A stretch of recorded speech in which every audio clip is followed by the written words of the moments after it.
So Matchroom got absolutely thrashed by Queensberry in the 5v5 over the weekend. In an interview in the ring after Zhang knocked out Wilder, Turki Al-Sheikh jokingly said that Eddie Hearn should retire. Matchroom didn't manage to win a single fight. Now obviously this was just one event, but personally I see it as a sign of the times. Because I made a couple of videos, must have been at least 18 months or 2 years ago now, where I stated what was obvious to me back then and what should be obvious to everyone now, which is that Matchroom are in decline. They peaked several years ago, they've gone over the crest of the hill, and now they're going down into a trough. That doesn't mean they can't rise up again at some point in future. Just look at Frank Warren. A few years ago, he was in a trough. At one point, he was in obscurity on Box Nation, and Eddie Hearn was mocking him every week. But now the tables have turned. So as I say, perhaps Matchroom can rise up again in future. But for now, they're going downhill. And when I originally said this, a couple years back, I received massive backlash from a bunch of Matchroom fanboys. And one of the most bizarre retorts that I got for saying that Matchroom are in decline was people holding up Andy Cruz when Eddie Hearn signed him as if that's the greatest signing in the history of boxing. I said it then and I'll say it again now. Nobody cares about Andy Cruz. He's a typical, boring Cuban fighter, pillow fists, can't speak a word of English. He couldn't draw flies to ish. That's not to say he's not a good fighter. He is a good fighter. But he's not the type of box office fighter who's going to save the declining fortunes of Matchroom. So screw your head on straight. Put emotions to the side and start thinking clearly. It's got nothing to do with me hating Eddie Hearn or wanting to see the end of Matchroom. No. When Matchroom were on top, go back and watch my old videos. I was talking about how Queensberry were in decline. In fact, I'll say this. The Matchroom golden years were the best years in British boxing since the 1990s. The buzz was unbelievable.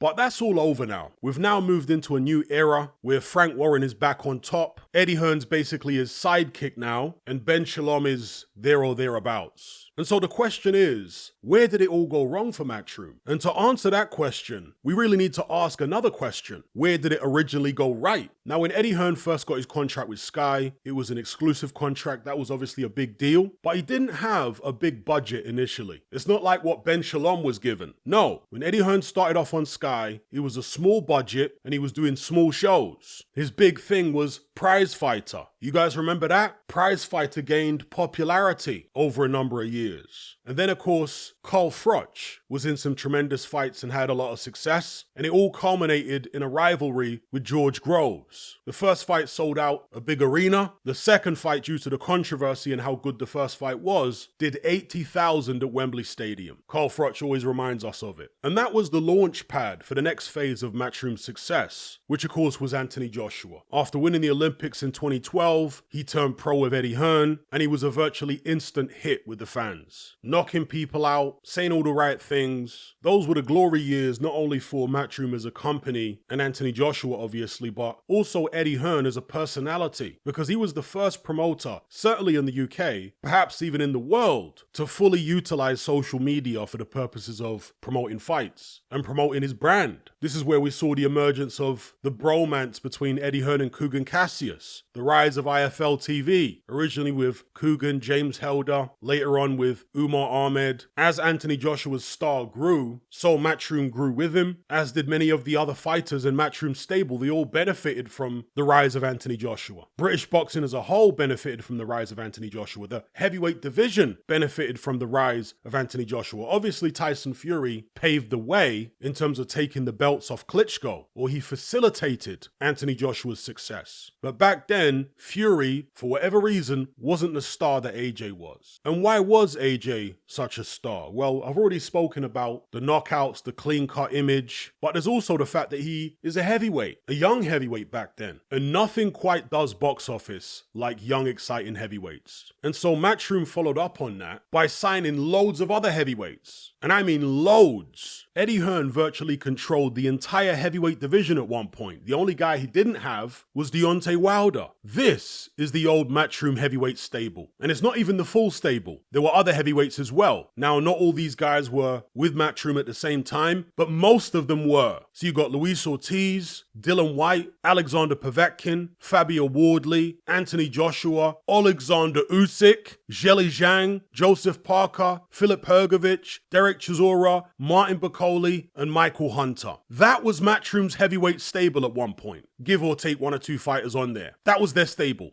This is their heavyweight stable today. Now, if you can't see why this is a serious problem, then you've got a serious problem.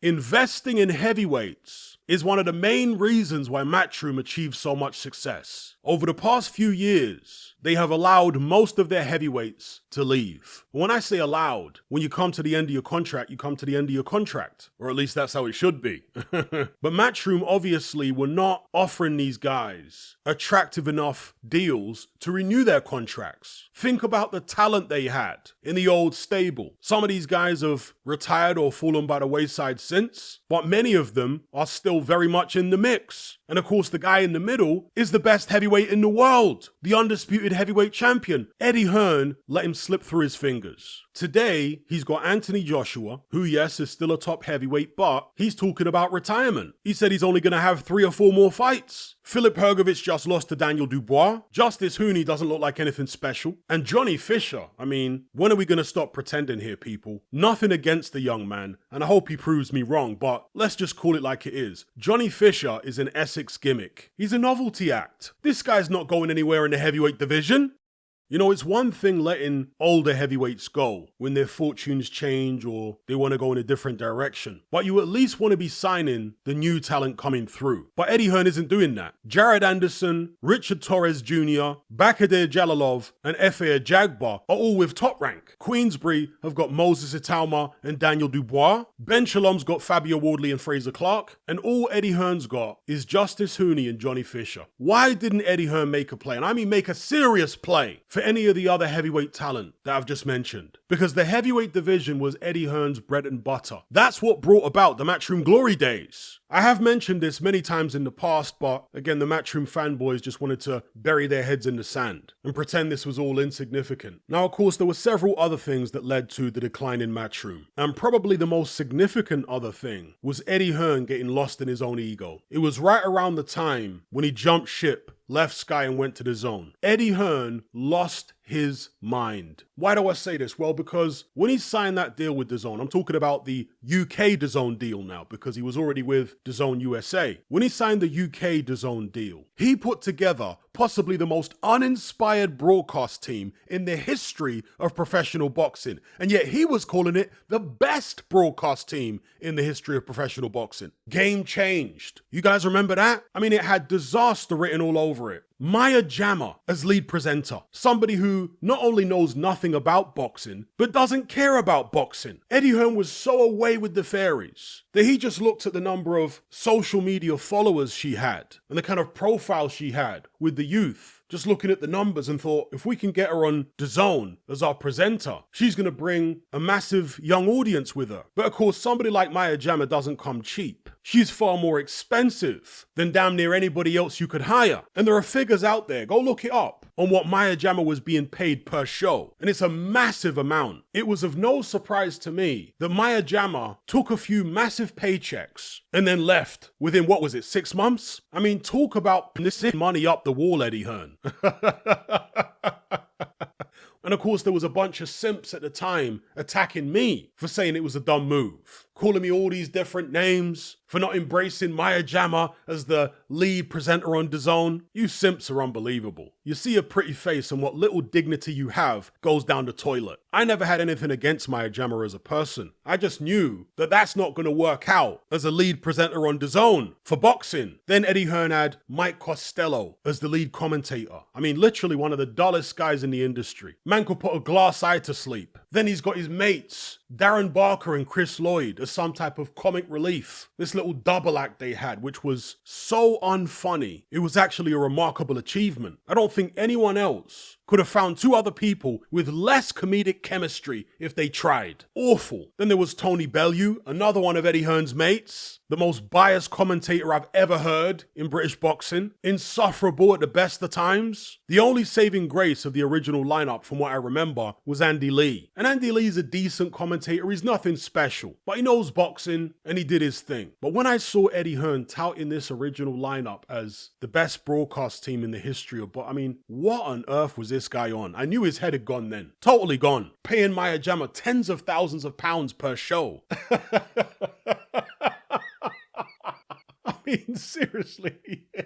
Unbelievable. You see, Eddie Hearn's ego had grown to such a ridiculous extent that he literally thought anything he touched would turn to gold. But in the case of that original broadcast team, it turned to ish. Now, thankfully, their broadcast team has improved over the years. The best acquisition was Ade Oladipo, who's now the #1 guy on DAZN. And so he should be. He's got genuine talent. He's got a presence on screen. He's a very good communicator. Was Eddie Hearn the one who even recruited him? Was it Eddie Hearn's idea to make him the #1 guy? I don't know. I doubt it somehow, looking at that original lineup Eddie Hearn had. So they got Ade Oladipo on board. And obviously DAZN and Matchroom are two different companies, right? But Matchroom for the longest time have been the main promoters on DAZN. So a lot of DAZN's selling point is Matchroom shows and Matchroom production, with regards to boxing, that is. So Ade was the best acquisition in terms of broadcast team. Barry Jones was also a good addition. He's a regular on DAZN now. In America, of course, they got Sergio Mora and other guys over there. So they've definitely improved that aspect over time. But again, the broadcast team that DAZN have now was not the original broadcast team, the so-called dream team that Eddie Hearn headhunted and cherry-picked. They've still got Darren Barker and Mike Costello, unfortunately. Darren Barker's just horribly annoying, but Mike Costello was so dull that I actually don't even hear his voice most of the time when I'm watching fights on DAZN. All I hear is Barry Jones and that American guy. I forget the American guy's name, but he's pretty good. I'm not talking about Sergio Mora. I'm not talking about Chris Mannix. Chris Mannix is pretty good too. I'm not talking about Mora or Mannix. I'm talking about the American guy who did the commentary for the 5v5 show alongside Barry Jones, Mike Costello, and Darren Barker. Anyway, Eddie Hearn lost his head, got totally carried away with his success, thought anything he touched would turn to gold. He was obviously doing the big shows in Saudi, back when it was Prince Khalid and Skill Challenge. But then we had the next pivotal moment in the decline of Matchroom. And that was when the Saudis basically had a reshuffle of their sports division within the Saudi government. Prince Khalid, for whatever reason, was pushed to the side, and the reins were given to Turki Al-Sheikh instead, with his Riyadh season. And Eddie Hearn didn't have a relationship with Turki Al-Sheikh. Frank Warren did. So Eddie Hearn went from gloating about how Frank Warren is not competition for him, how he's not an international promoter, how he's never done a big show in Saudi, and if he wants to do a big show in Saudi, come see Matchroom. These are all the things that Eddie Hearn was saying, and it all changed within the space of a few months. Now all of a sudden it was Eddie Hearn who had to go see Frank Warren to do shows in Saudi. Eddie Hearn is very much playing second fiddle to Frank Warren now. And I know it's all smiles and he's making money, but I do not believe for 1 second that Eddie Hearn is as happy now as he was when he was the top dog. Eddie Hearn has, or at least had, a podcast called No Passion, No Point, and he wrote a book called Relentless. Well, I don't think Eddie Hearn has the passion for boxing right now that he did 18 months ago, because the fortunes of his company are in decline. And so now we'll see how relentless he is. Frank Warren was relentless. No doubt about it, he's always been relentless. The guy's like the damn Terminator. It's actually terrifying how relentless Frank Warren is.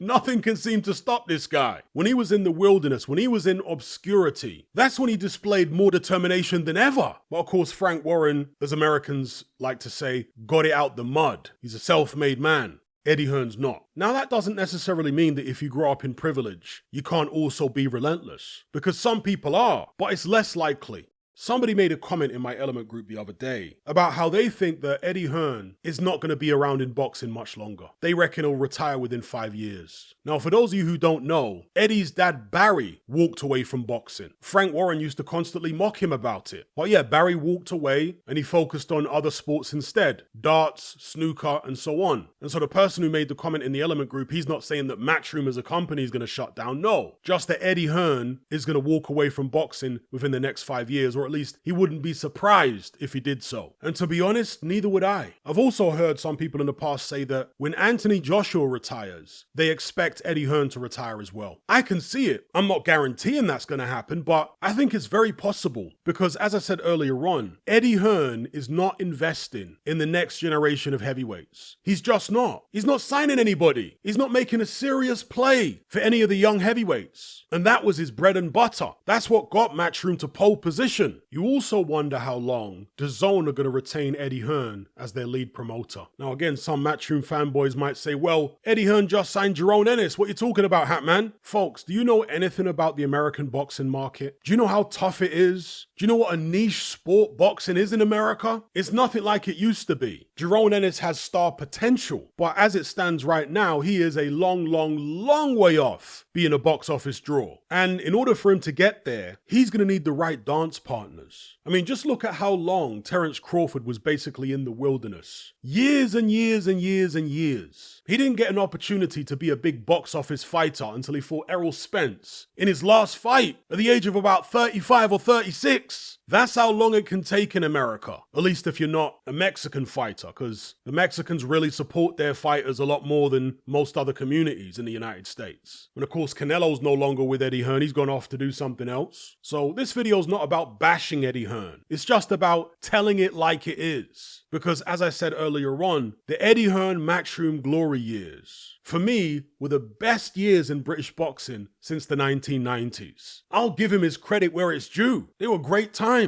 But it's all gone Pete Tong. Once Anthony Joshua retires, or even if he loses again, what's left for Matchroom? What is there? What, Conor Benn?